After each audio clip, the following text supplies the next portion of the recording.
Her daughter slipped from her hand for just 1 second, long enough to run into the arms of the one man who was never supposed to know she existed. If this story pulled you in, tell me where you're listening from. And don't forget to subscribe so you don't miss what happens when secrets, power, and love collide again. The plaza was louder than it looked. Music drifted from somewhere near the fountain, an out-of-tune violinist battling the noise of tourists and street vendors. Cups clinked at cafe tables. Laughter rose and fell in bursts, sharp and careless. Pigeons flapped up without warning, sending a ripple of shrieks through a knot of children near the steps. I tightened my grip on my daughter's hand. "Stay close, Sophia," I murmured, my voice calm even as my eyes kept moving. Left. Right. Behind us. A habit carved into my bones after years of learning how quickly safety could vanish.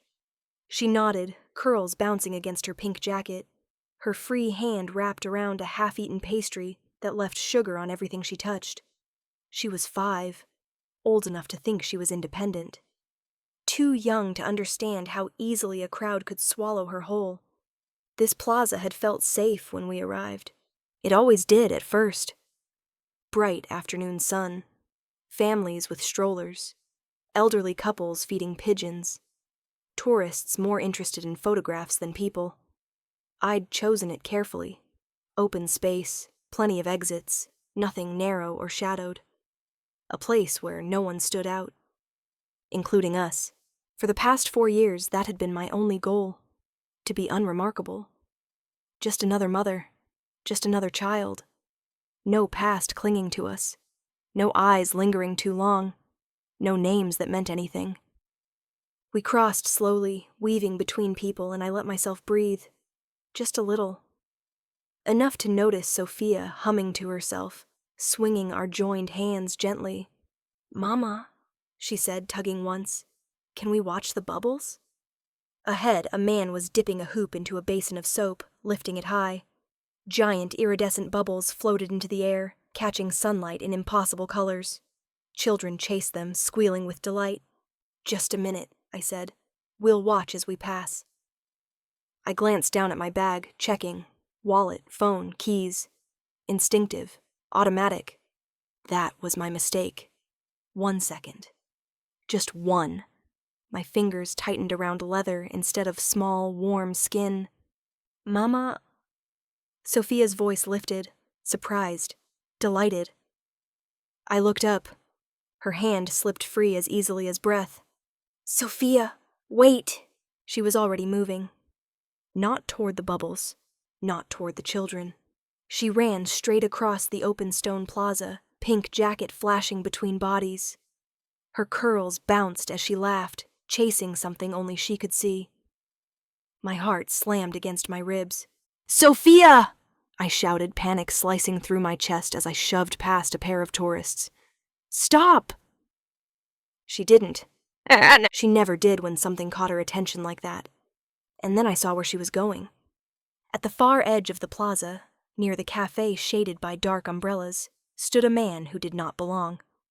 I knew it instantly, the way you know a storm before the sky changes. He was dressed simply, dark coat, tailored trousers, but everything about him radiated control. The men near him stood just a half step back, eyes scanning, bodies angled defensively. Not tourists, not locals killing time. Power sat on him like a second skin. And my daughter was running straight toward him. "No," I whispered, dread turning my blood to ice.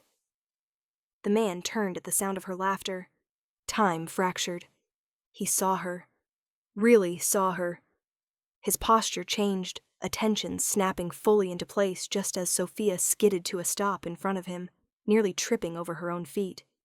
She looked up at him with the open, fearless curiosity of a child who had never learned what she should be afraid of. He knelt without hesitation, a reflex.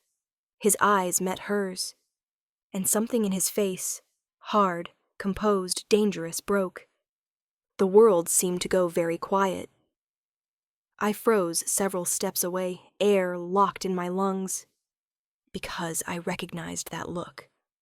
Shock. recognition. A moment of raw, unguarded truth. He studied her face as if every feature were tearing something open inside him. The shape of her eyes, the curve of her mouth, the way her brow furrowed when she concentrated. My legs trembled. Not him. Please, not him. Sophia smiled. "You're tall," she announced cheerfully. One of his men shifted, alert, ready. But the man himself didn't move.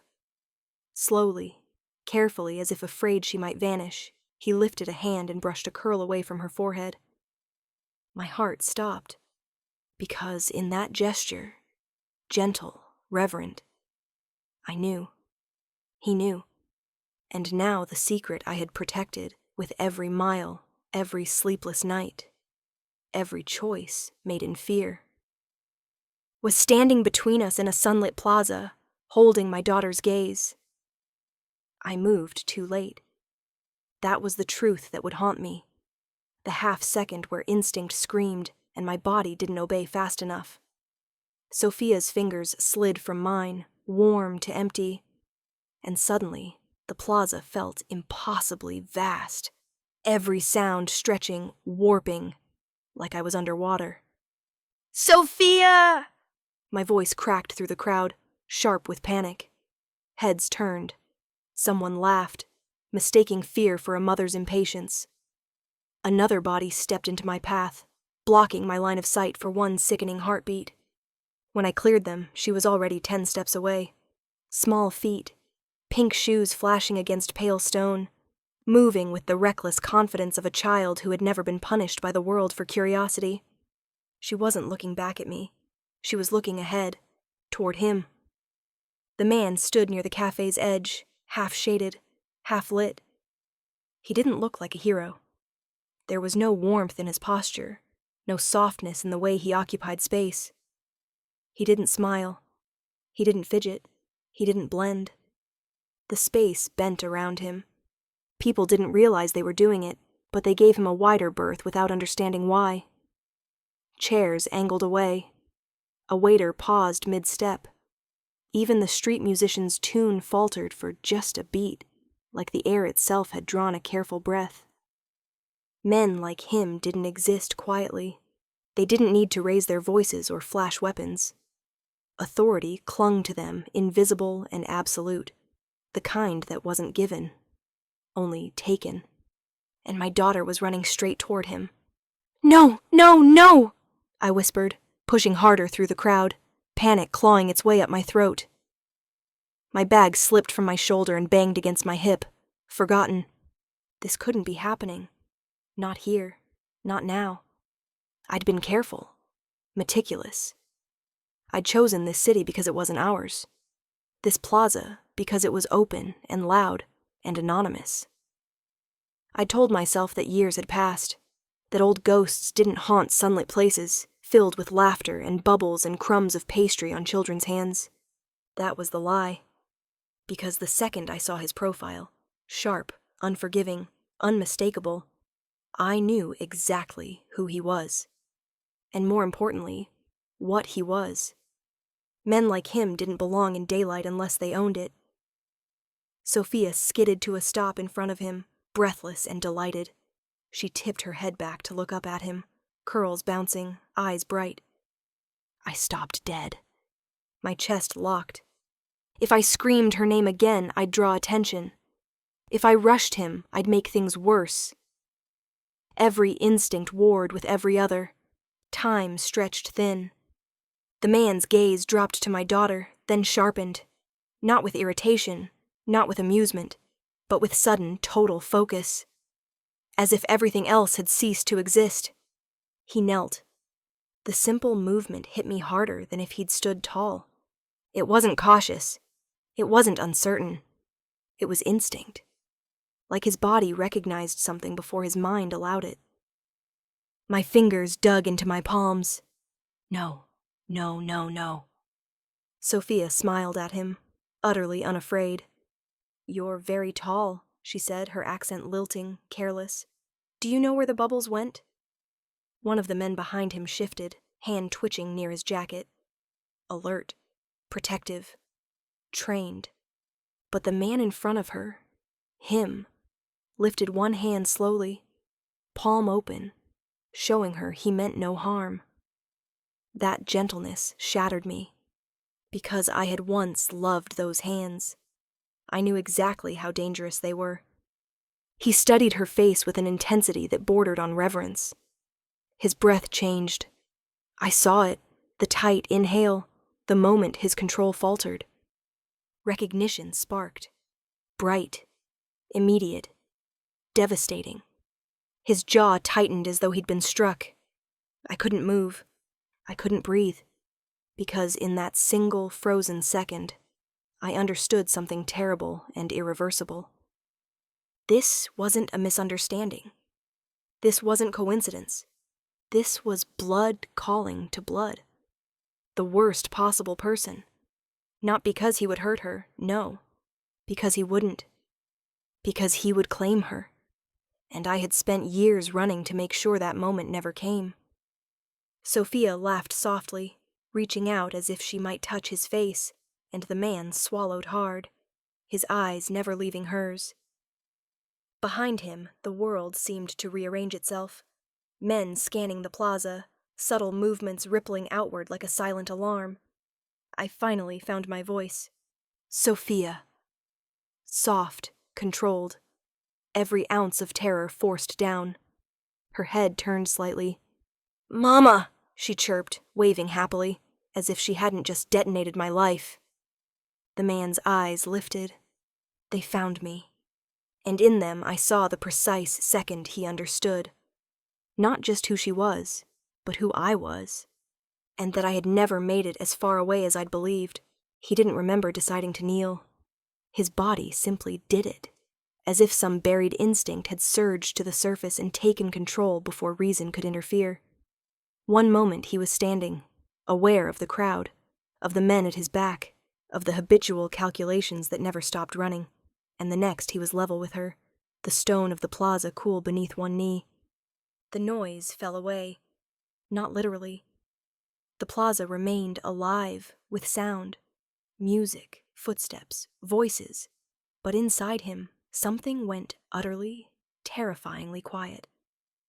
The girl stood less than an arm's length away, too close, too real. Her eyes were the first thing that hit him. Dark, wide, framed by lashes that curled naturally, the way his had as a boy before the world hardened him. Not just the color, though that alone tightened something in his chest, but the shape. The way her gaze tilted slightly upward at the corners. Curious, assessing, unafraid. He hadn't seen eyes like that in years. Not since the woman now frozen several steps away. His breath caught before he could stop it. The child studied him openly, head tipped to one side, as if she were deciding what kind of person he was. Not dangerous, not important. Just interesting. "You're tall," she announced, voice bright, unburdened. "My mama says tall people block the sun." A muscle jumped in his jaw.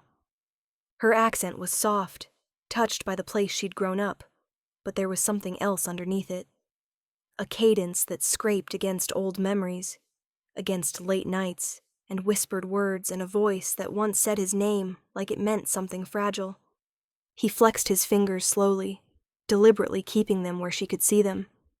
He wasn't afraid of her, but he was afraid of what she represented. Blood, lineage, truth. "What's your name?" he asked gently.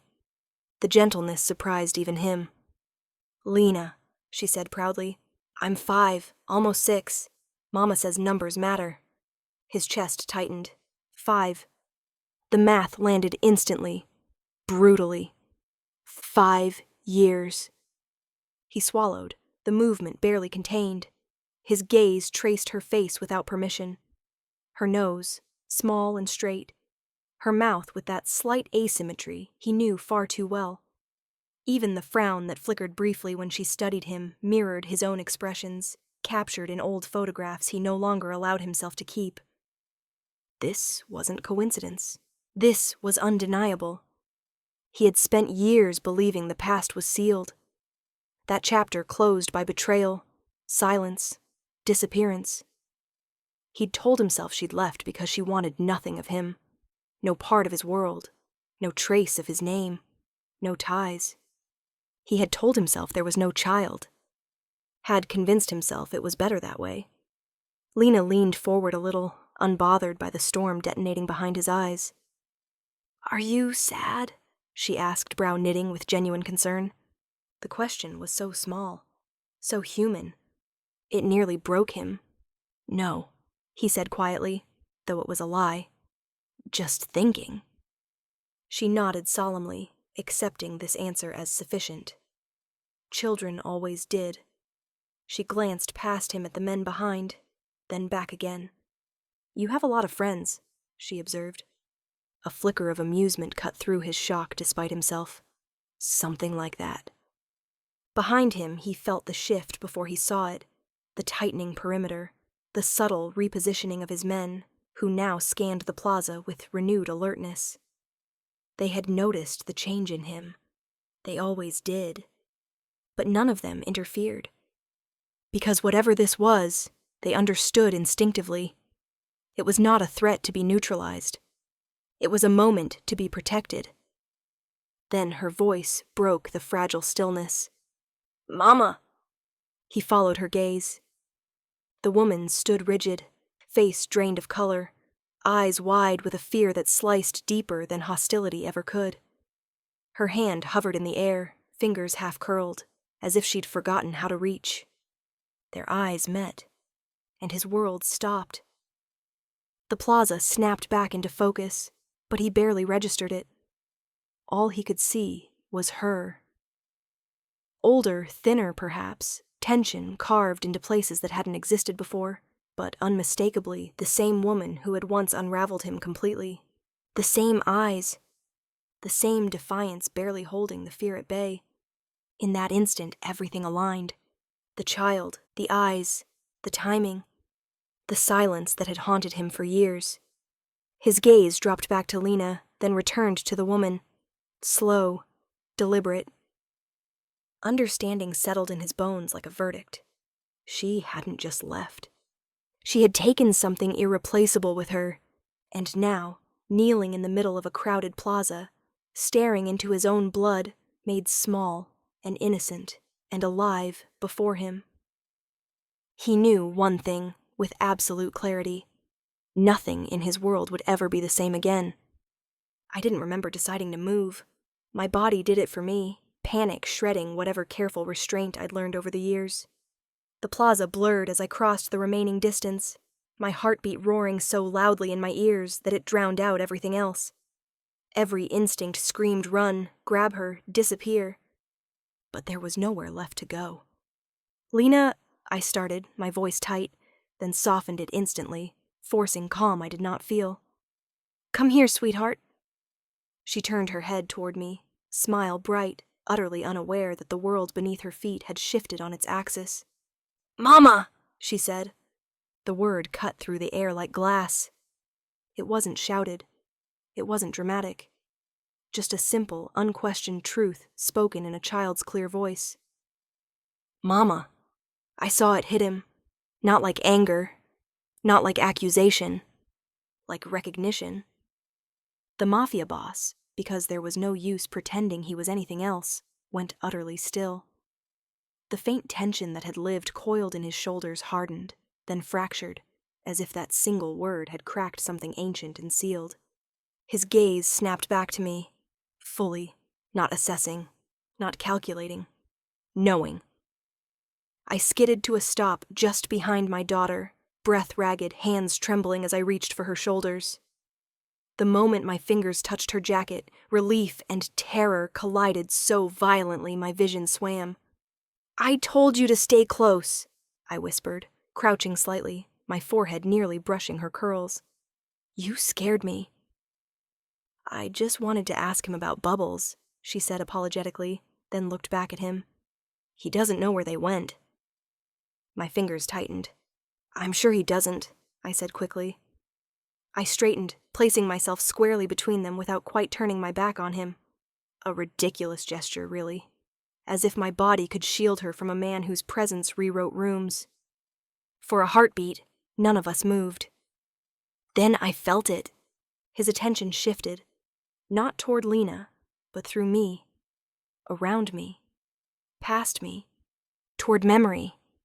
My voice had betrayed me long before my face ever could. He inhaled slowly, eyes never leaving mine. I knew that look. I'd seen it across candlelit tables and dark hallways, in moments when his anger curled tight and dangerous, but also in quieter moments, when something softer slipped through before he shoved it away. You, he said. Not my name. Just the word. Recognition layered with disbelief. His voice was unchanged, still low, still controlled, still capable of undoing me. For Lena's sake, I forced my spine straight. I forced air into my lungs. Please, I said quietly, urgently. She didn't mean to. She wanders sometimes. I'll take her. I reached down, scooping Lena into my arms before she could protest, her small weight familiar and anchoring. She wrapped her arms around my neck instinctively, cheek pressing warm against my collarbone. I want to stay, she murmured. He smells like soap. The absurdity of it nearly made me sob. A corner of his mouth twitched. Not a smile. Something more dangerous. Lena, he repeated softly, tasting the name. He rose slowly to his feet. Up close, he was worse. Not taller, though he was that, but sharper somehow. His presence crowded the air, pushing everything else aside. The men behind him had stilled completely, clearly waiting for direction that did not come. Is she yours? He asked. It was not a question. My heart slammed. No, I said automatically, the old instinct flaring. Lie. Deny. Run. His gaze didn't waver. Say it again, he said quietly. I swallowed hard, every muscle screaming. She's my daughter. Mama. There it was again, echoing without being spoken. Lena shifted in my arms. Why are you mad? She asked him, brow furrowing. Mama doesn't like mad voices. Something flashed behind his eyes then. Pain, sudden and raw. Gone as quickly as it came, sealed behind years of discipline. I'm not mad at you, he said gently, lowering his voice further. I promise. She seemed to consider that, then nodded, satisfied. He looked back at me, and in that look I saw it clearly. The moment the past aligned with the present. When 5 years of silence collapsed into one crowded plaza under an unforgiving sun. You vanished, he said quietly, without a word. I felt the old fear coil tight around my spine. I left, I corrected. For a reason. His gaze flicked briefly to Lena, to how her hand fisted in my sleeve. That reason, he said, voice dangerously calm, is breathing in your arms. The plaza felt suddenly too small, too exposed. People passed by, oblivious to the moment fracturing in plain sight. Lena rested her head against my shoulder and yawned. Can we get gelato now? She asked drowsily. I nodded automatically, eyes never leaving his. Yes, I whispered. We're leaving. He didn't stop us, didn't reach out, didn't order his men to move. But as I turned away, I heard him speak. Soft, lethal certainty woven into every syllable. This time, he said, you will not disappear again. The last night I saw him began like so many others, with heat and silence stretched tight between us, the kind that could ignite or explode depending on which word was spoken first. Rain streaked down the tall windows of his penthouse, the city below blurred into a wash of gold and shadow. He stood at the bar, jacket discarded, sleeves rolled up, pouring whiskey he hadn't offered me yet. That alone told me enough about his mood. You shouldn't have gone, he said without turning. I set my bag down slowly, fingers curled so tightly around the strap they ached. I told you I had to. You told me after, he corrected. His voice was calm. Too calm. You always do.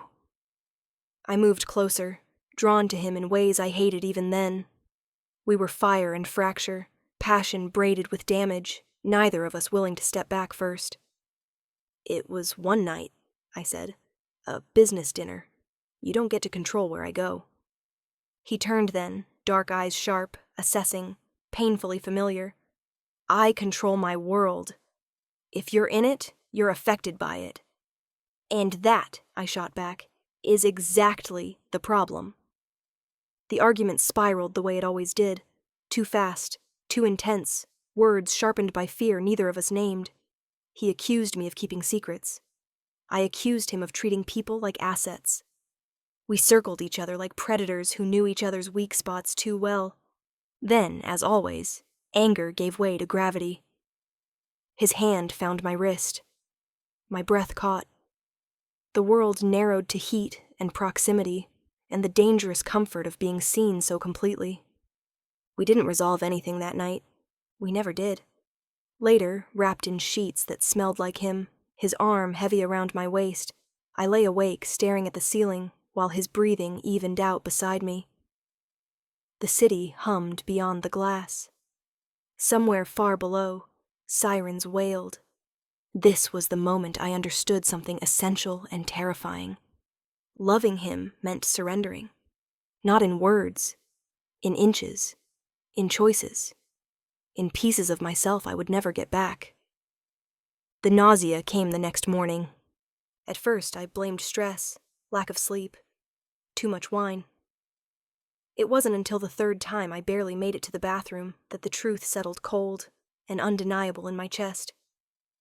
I stared at the pregnancy test in the harsh white light of the bathroom, my hands shaking so badly I had to set it on the counter. Positive. The word echoed like a gunshot. I slid down against the cold marble, breath shallow, heart hammering, as fear drowned out everything else. Images flashed unbidden. His world, his enemies. The quiet menace threaded through everything he touched. Men who smiled and shook hands and ordered violence with the same breath. A child did not survive that world untouched. A child did not belong there. And yet the child growing inside me carried his blood. I didn't tell him. Not that day, not the next. I watched him instead. Watched the way his phone never left his hand. The way men deferred to him instantly. The way danger orbited him like a second shadow. I imagined telling him. His reaction would not be gentle, not because he wouldn't care, but because he would. He would tighten his grip, lock everything down, decide what was safest with absolute certainty and no room for dissent. And I would lose any chance of choosing my child over his empire. The final straw came 3 nights later. I overheard a call I wasn't meant to hear. His voice was low, lethal, all warmth stripped away. He spoke of retaliation, of examples needing to be made, of blood as currency. I stood there, frozen, one hand pressed instinctively to my abdomen, something feral and maternal igniting in my chest. This was not a world for lullabies.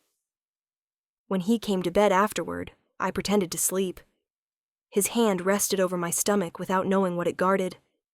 The irony nearly broke me. I left before dawn. No goodbye, no note.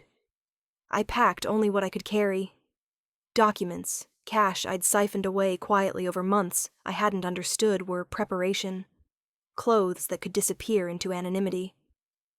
At the door, I looked back once. He was asleep, powerful even in stillness, a man built for command and destruction, and devotion in equal measure. "I'm sorry," I whispered into the quiet. Then I walked away.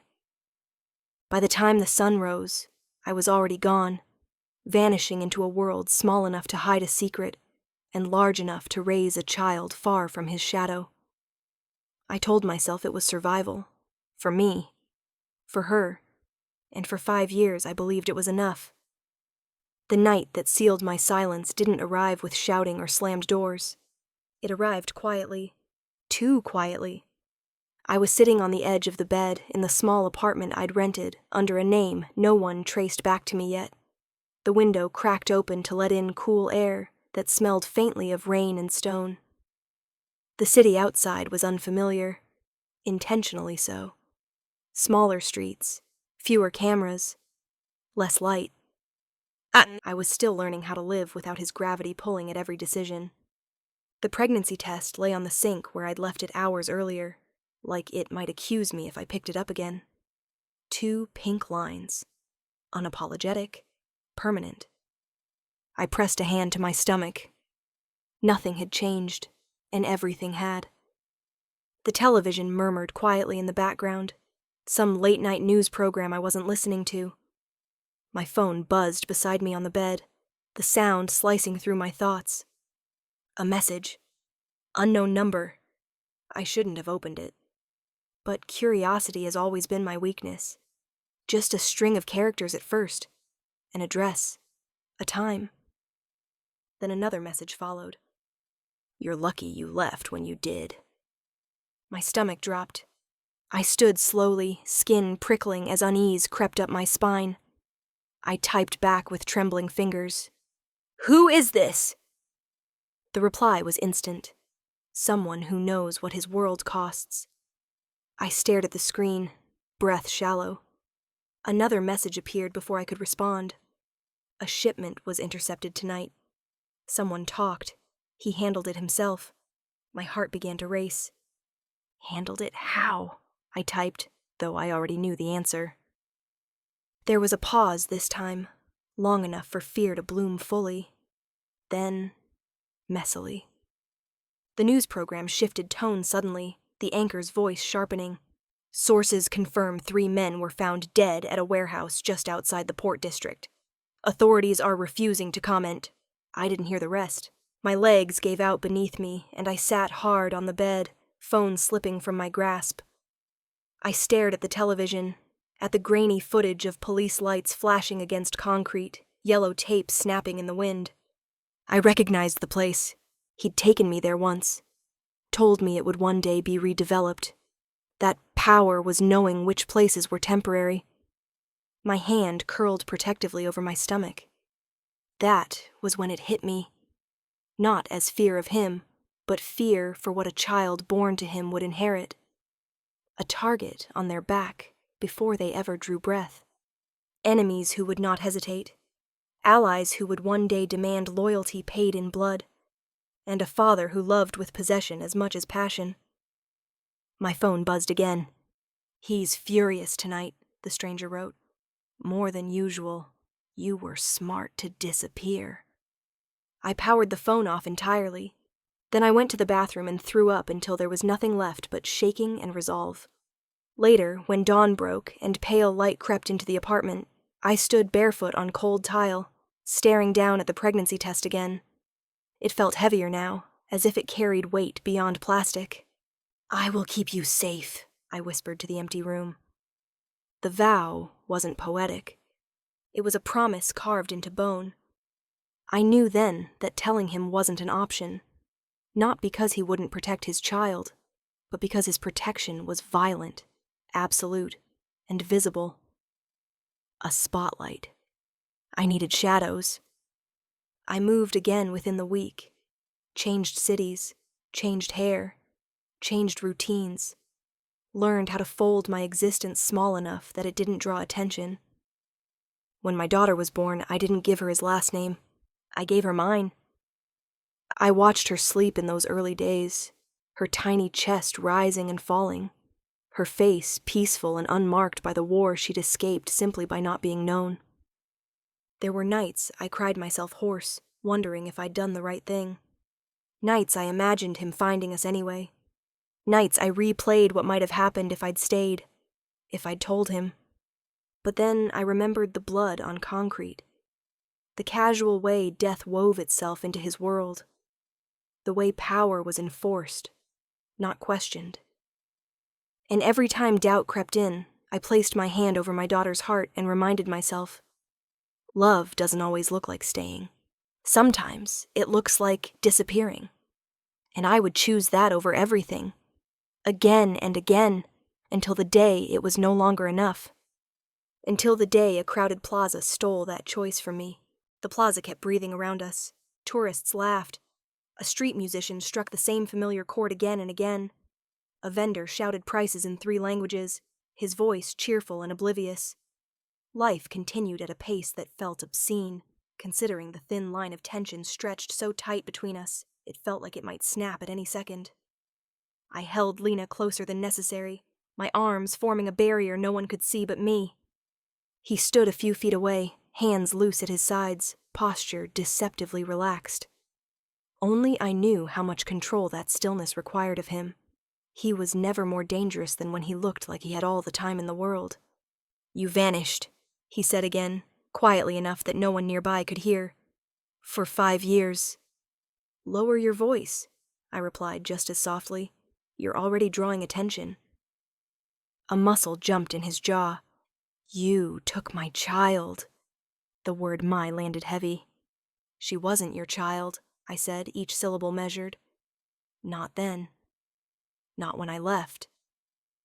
His eyes flicked to Lena's face, tucked against my shoulder, lashes fluttering as she fought sleep. When he looked back at me, something complicated and raw lived there. "She has my eyes," he said, "my mouth, my blood. She has my fear," I shot back, "my sleepless nights, my scraped knees kissed better in kitchen light. You don't get to claim what you didn't protect." The accusation hit its mark. People passed close enough to brush shoulders, utterly unaware they were threading themselves through a moment that could change the lives of 3 people forever. "I would have protected her," he said, voice low, "with everything I am." "That's exactly why I left," I whispered. He stiffened. "You think I would have hurt her?" he asked, the question sharp despite its softness. "No," I said immediately. "I think everyone else would have." His brow furrowed. "Explain." I shook my head slightly. "Not here." His gaze swept the plaza, open, exposed, full of listening eyes. For the first time since Lena ran to him, I saw something like uncertainty flicker across his face. "You chose this place because you thought it was safe," he said slowly. "I chose it because it was ordinary," I corrected. "Because no one important comes here anymore. No deals, no meetings, no ghosts." "And yet," he said, glancing meaningfully around them, "you brought her where I could be." "I didn't know," I snapped, fear flaring sharp. "If I had, I would have turned around. I would have left." "But you didn't," he said. "You're still here." Because there was nowhere left to run. Because my worst fear now stood in front of me with my daughter's eyes in his face. "You left because you were afraid," he said quietly. "Yes." "Afraid of enemies?" His voice hardened. "Of my world?" I hesitated. "Afraid of you," I admitted. The words hung between us like a held breath. He looked at me then, not as an enemy, not as a possession, but as the woman who had once known him better than anyone else. "Say that again," he said, softer now. "I was afraid of what you do," I said. "Of how easily violence wrapped itself around you. Of how quickly you decided the ends justified the means." He took a step closer. "And of me?" he prompted. I met his gaze, heart hammering. "Of how much you loved," I said, "and how that love could burn everything down to protect itself." Silence bloomed. Somewhere, a child laughed. A bell chimed on a bicycle. Normality mocked us mercilessly. "I never raised my hand to you," he said. "No," I agreed. "You didn't have to." Understanding dawned slowly, painfully. "You thought I would turn her into a weapon," he said. "Or a shield." "You know, I thought you'd turn the world upside down and call it safety," I replied. His eyes darkened, not with rage, but with something closer to grief. "So you decided for me," he said. "You made that choice alone." "I was pregnant," I said quietly, "and terrified." And I knew if I told you, you'd never let me leave. That's because you belonged with me, he said reflexively. There, I said, voice sharp as glass. That's why. He stopped. Really stopped.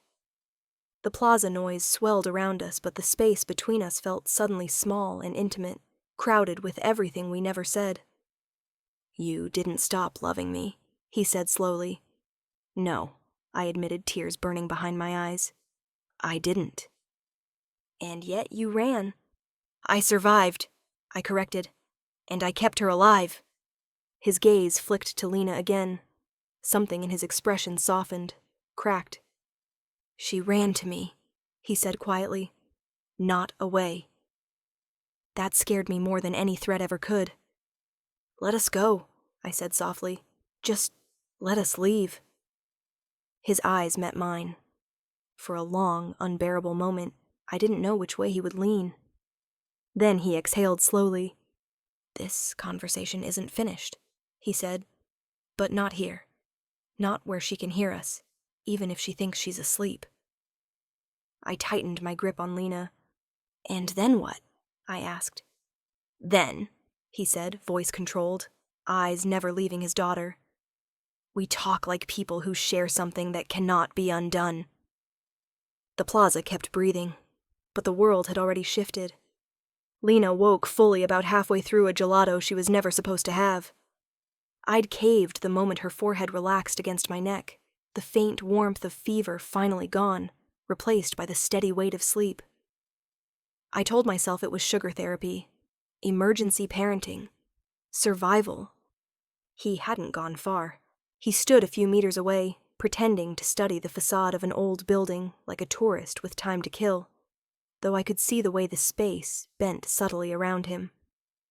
People adjusted their paths without realizing why. Waiters glanced up too quickly. Men clocked him, dismissed him, then glanced again. Danger doesn't always announce itself.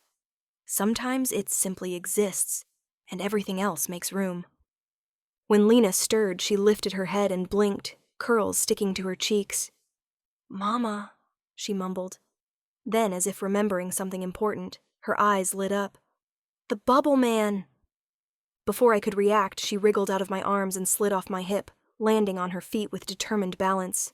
No, Lena, I hissed, panic flaring again. Too late. She toddled straight back toward him with the unshakable confidence of a child who had never been hurt by the world. He turned at the sound of her shoes scuffing stone. Whatever mask he'd pulled back into place cracked instantly. She stopped a step away and peered up at him, squinting as though trying to solve a puzzle.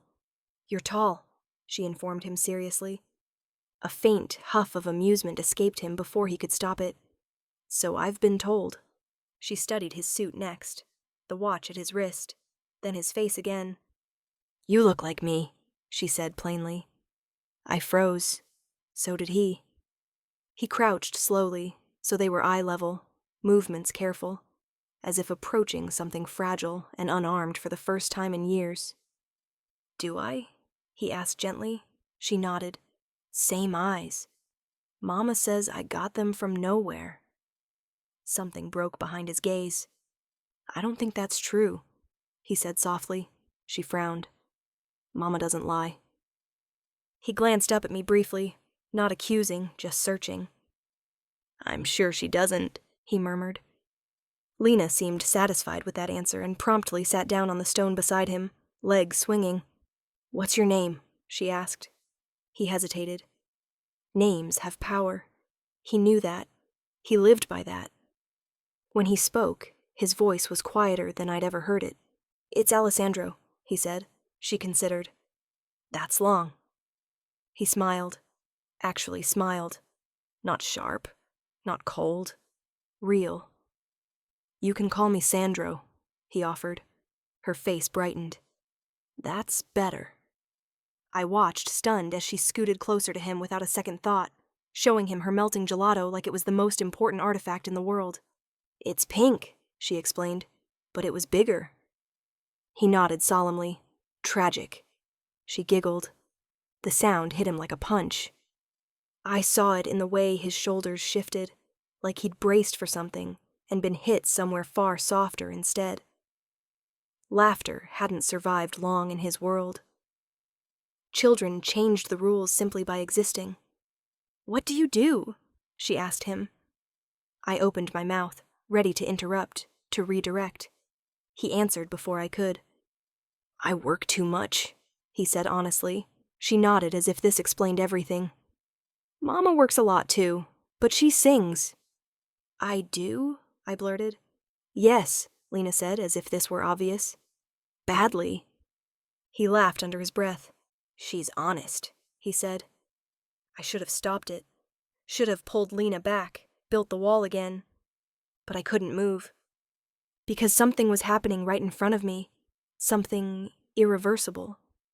She leaned into him when a loud sound startled her, small hand gripping his sleeve instinctively. He froze for half a second, then lifted his arm awkwardly, uncertain. Then his hand settled at her back. Natural, protective, as if he'd been waiting his whole life for the weight of her trust. "It's okay," he murmured. "I've got you." The words were simple, but they weren't empty. Lena relaxed immediately. I felt my chest tighten painfully. This wasn't a monster. This wasn't just a king of shadows and sharp decisions. This was a father meeting his child without permission from fear. Walls he'd built for decades, discipline, distance, control, cracked under the quiet force of curiosity and warmth. When she finally looked back at me, cheeks flushed with happiness, she smiled. "Mama," she said, pointing between us. "Can he come with us?" Time stalled. He looked up at me, eyes dark, open, unguarded in a way I had never seen before. Just a man kneeling in a plaza, undone by a child who didn't know she was rewriting fate. The rules had changed, and there was no going back. They weren't as invisible as I'd once believed. No one ever is, not in his world. I felt it first, the subtle shift in air, the instinctual prickle along my spine that had kept me alive for years. A pressure, like being watched from behind glass. When I glanced up from Lena, my gaze skimmed the edges of the plaza instead of its heart. Corners, reflections, faces that lingered a beat too long. He felt it too.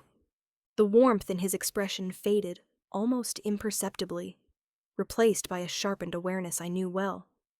His hand stilled at Lena's back. His posture adjusted, not to threaten, but to shield. "What is it?" I asked quietly. "Nothing," he said automatically. "A lie." Across the plaza, a man leaned against a cafe column, phone angled casually in his hand. He wasn't pretending to take photos. He wasn't pretending at all. His eyes were fixed, not on Alessandro, but on Lena. Cold spread through my veins. Another man drifted closer near the fountain, speaking softly into an earpiece, gaze sliding between us, with calculating interest. I recognized the type even now. The watchers. The ones who didn't act. The ones who reported. "It's time to go," Alessandro said calmly, rising to his feet. Lena protested immediately. "But my ice cream? I'll buy you another," he said without hesitation. "The best one." She perked up instantly. "With sprinkles." "Extra." The deal was sealed, but I didn't miss the way his eyes scanned every angle as he reached for her hand. Not possessively, but deliberately, fingers curving just enough to anchor her without drawing attention. I moved to his other side without discussion. If danger existed, this was not the moment to argue. We walked, not hurried, not stiff. Anyone watching would see a man, a woman, and a child weaving through tourists like a family that belonged together. That illusion, domestic, harmless, was the most dangerous thing of all.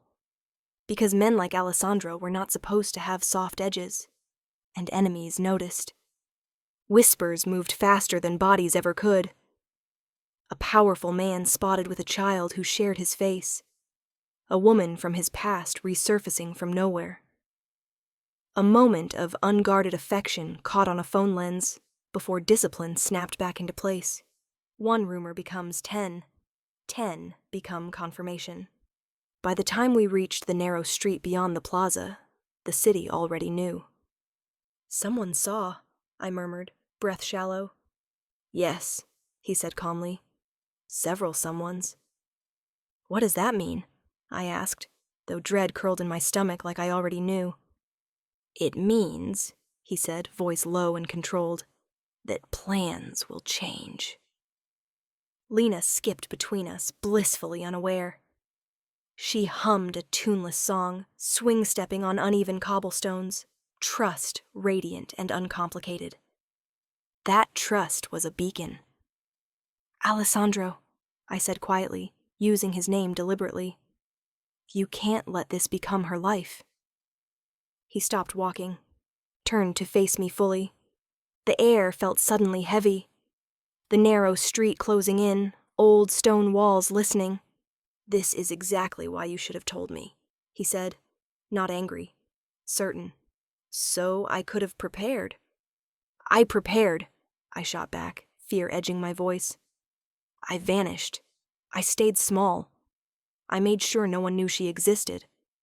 "And the moment she did," he said, lowering himself to Lena's height again, gentle hands at her shoulders, "everything became sharper." She smiled up at him. "Did I do bad?" "No," he said immediately. "You did nothing wrong." But his gaze lifted to mine, dark and intent. "They will test me now," he continued quietly. "Probe for weakness, push boundaries." "And she is one," I whispered. "No," he corrected. "She is leverage." The word hit hard. Across the street, a car rolled slowly past. Too slowly, windows tinted. Engine idling longer than necessary. I stepped closer to Lena instinctively. "They won't touch her openly," Alessandro went on. "Not yet. That would be declaring war." "Not yet." "What if someone tries to take her?" I asked. "To hurt you?" He straightened, something lethal sliding back into place behind his eyes. "Then they will fail," he said simply. The certainty was terrifying, and oddly comforting. But comfort didn't erase reality. A Mafia boss with a daughter was no longer untouchable. He was exposed, and the most dangerous thing in his world wasn't love, or fear, or rage. It was information. Someone out there already knew too much. And Lena, humming happily between us, had just become the most powerful secret in a city that devoured secrets alive. The offer came disguised as concern. "You'll come with me," Alessandro said calmly, as if he were suggesting we step inside to escape the rain rather than uproot the fragile life I'd built, brick by careful brick. "Just for now." Lena clutched my hand, unaware of the weight pressing into his words. The narrow street felt tighter than before, the afternoon sun suddenly harsh against old stone. "No," I said without hesitation. His jaw tightened almost imperceptibly. "This isn't optional." I felt the familiar flare of defiance rise in my chest. "It is absolutely optional. You don't get to decide where my daughter sleeps." "Our daughter," he corrected, voice low. "That doesn't change my answer." People passed close enough to overhear if they tried, but no one was listening. This argument existed on a frequency only the two of us could hear. Sharp, dangerous, laced with years of unfinished history. "You don't understand the scale of what's moved today," he said. "You think you've outrun it. You haven't." "And you think dragging us into your fortress makes us safer?" I snapped. "That's not protection. That's a cage." His eyes darkened. "You're alive because of cages like that." "I'm alive because I left them." Lena tugged at my sleeve. "Mama, why are you mad again?" I closed my eyes briefly, forcing myself to breathe. When I opened them, Alessandro was already crouching, expression softening as he addressed her. "No one's mad," he said gently. "We're just talking." "Talking is loud today," she observed solemnly. Despite everything, a ghost of a smile flickered across his face. Then his phone buzzed. He stilled. I saw the shift immediately, the way his pupils sharpened, the way warmth drained from his features. He glanced at the screen once, then again more slowly, as if confirming something he'd hoped was wrong. "Alessandro?" I asked quietly. He didn't answer. Instead, he stepped away a few paces and spoke into the phone in a language I hadn't heard him use in years. Short, clipped sentences meant only for trusted ears. My stomach nodded. When he returned, his face was carved from stone. "They found the apartment you left 2 years ago," he said. Cold washed over me. "That's impossible!" "They didn't find you," he continued. "They found the school registration." My grip on Lena tightened involuntarily. "Who?" I demanded, even though I already knew. "Someone who shouldn't be curious anymore," he said. "And someone who remembers me very well." The past surged up like a ghost clawing its way back into the present. The man who'd once threatened me in a parking garage. The one Alessandro said had been dealt with. Apparently, he'd only been quiet. I forced myself to stay upright. "It doesn't mean anything. People notice things. It doesn't mean—" "It means," Alessandro interrupted gently, "that someone connected the dots you worked very hard to scatter." I shook my head. "No, I won't let you scare me into handing her over to your world." "I'm not asking you to trust my world," he said. "I'm asking you to trust me." The words landed with unsettling precision. "I trusted you once," I said hoarsely, "and everything burned." His gaze softened, not in defense, but in acknowledgement. "Yes, it did." Then he reached into the inner pocket of his jacket and handed me his phone. "Look," he said. I hesitated only a second before taking it. A grainy photo filled the screen. Lena, taken from across a street I recognized instantly. 2 months ago. Her red coat unmistakable. My heart stuttered painfully. Below it, a message thread. "She's beautiful. Didn't know he reproduced. This changes things." My hands began to shake. "They've known for weeks," I whispered. "Yes," he said quietly. "They were waiting to be sure." Lena shifted beside me, sensing the change in air. "Mama?" I dropped the phone back into his hand and sank to my knees in front of her, cradling her small face. "Sweetheart," I said gently, fighting to keep my voice steady. "How would you feel about going somewhere new for a little while?" Her eyes lit up instantly. "Like an adventure?" "Yes," I whispered, exactly like that. She considered this. "Will there be snacks?" I let out a breath that was half laugh, half sob. "I'll make sure of it." When I stood, Alessandro was watching me closely. Not triumphant, not smug. Waiting. "I'm not coming because you command it," I said quietly. "I'm coming because I refuse to let my fear choose wrong again." He inclined his head slightly. "That's all I ask." "But know this," I added, stepping closer, voice low and fierce. "If this becomes ownership instead of protection, I will take her and vanish again. No walls you build will be high enough to stop me." For a long moment he held my gaze. Then he spoke, slow and deliberate. "Then I will spend the rest of my life proving the difference." The house he brought us to wasn't a palace. That somehow unsettled me more than marble halls or towering gates ever could have. It sat on a hill above the city, old stone softened by ivy, discreet rather than ostentatious. No banners of wealth, no obvious intimidation. Just space, controlled, quiet, intentional. Safety designed not to be noticed. "This isn't where I live," Alessandro said as we entered. "It's where I think." Lena looked around with open curiosity. "It smells like lemons." I blinked. She was right. The air carried the faint, clean scent of citrus and polished wood.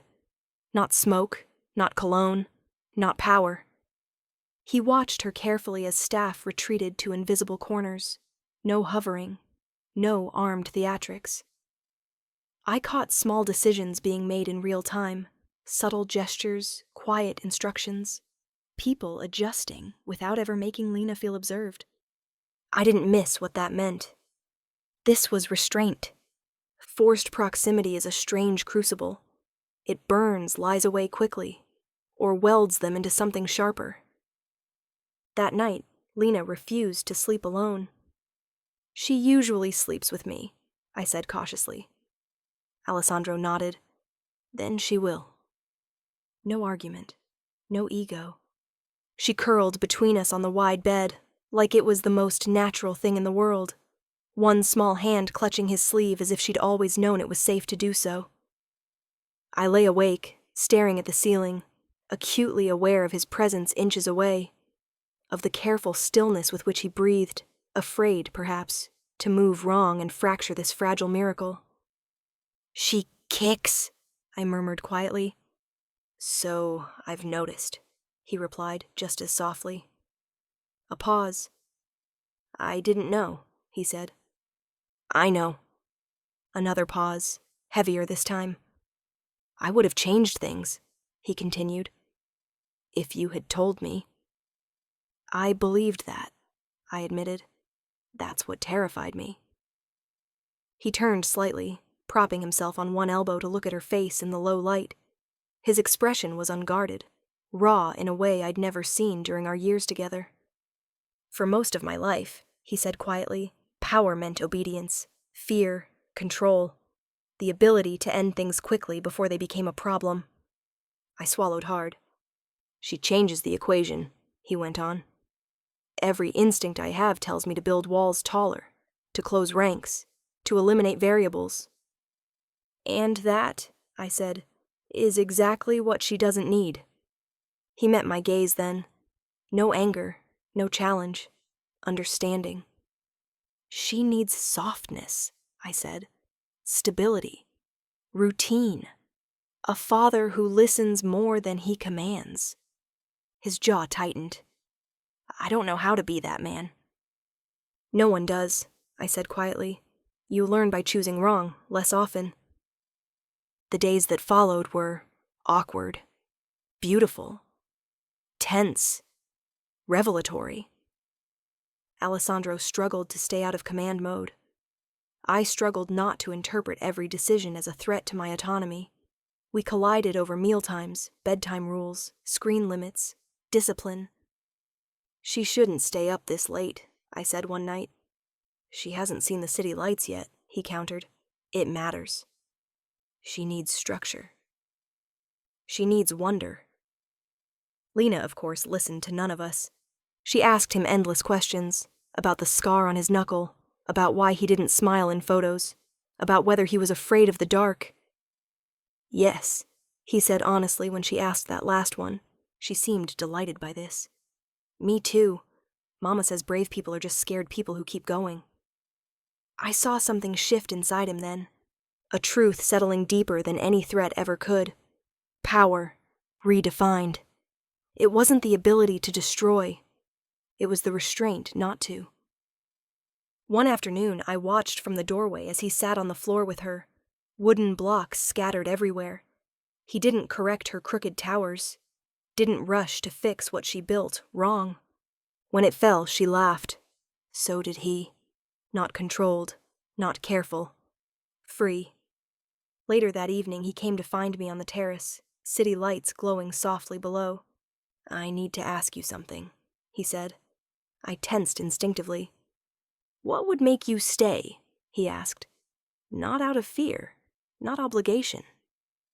I studied him carefully. "The day you stop seeing her as something you could lose," I said, "and start seeing her as someone you're lucky enough to earn." He nodded slowly, absorbing it. "For the first time in my life," he said, voice low, "I don't want power if it costs me this." Lena's laughter drifted through the open door. In that moment, I realized something terrifying and hopeful all at once. He wasn't asking how to control his world anymore. He was asking how to change himself.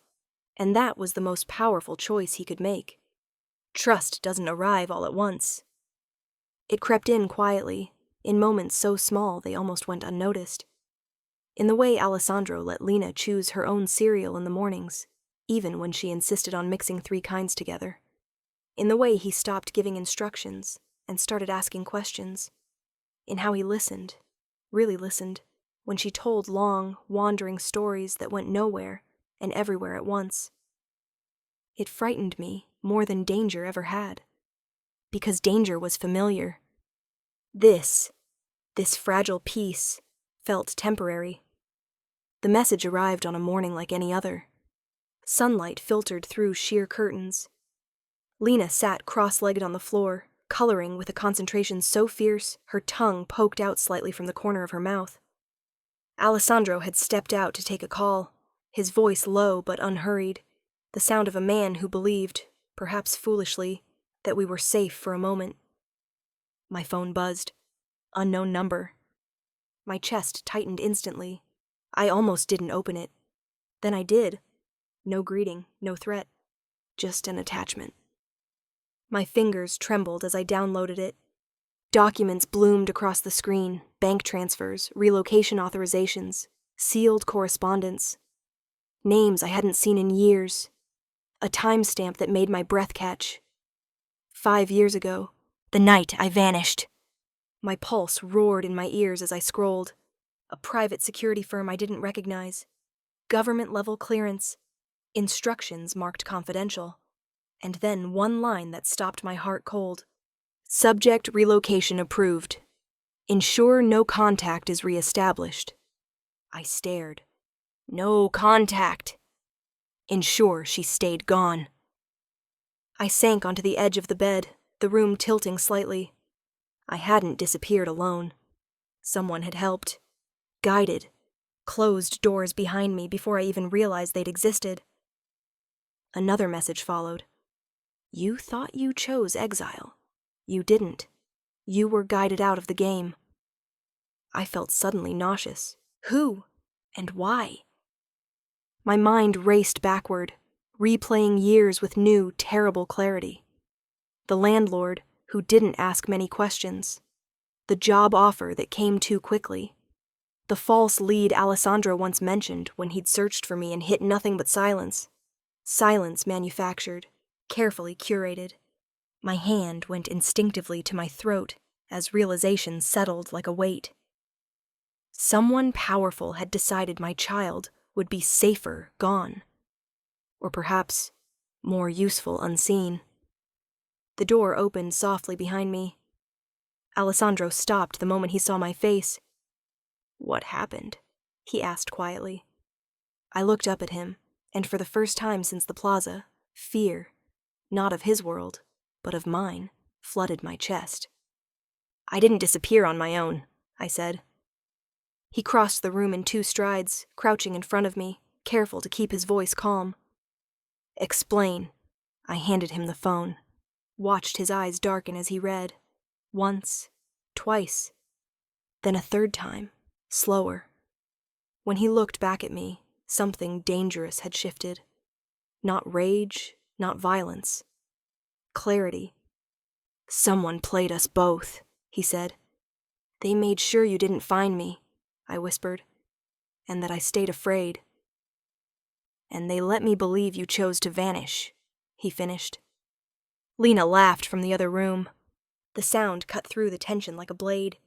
Alessandro stood abruptly, moving to the doorway to ensure she was still distracted, still safe. Only then did he turn back to me, voice low. This wasn't protection, he said. It was control. My knees felt weak. Who would do this? I asked. His jaw tightened. There are very few people who could, he said. Fewer who would dare. A pause. And only one reason they'd invest this much effort. I swallowed. Lena. Yes. The realization hit harder than any threat ever had. Someone hadn't just removed us from his life.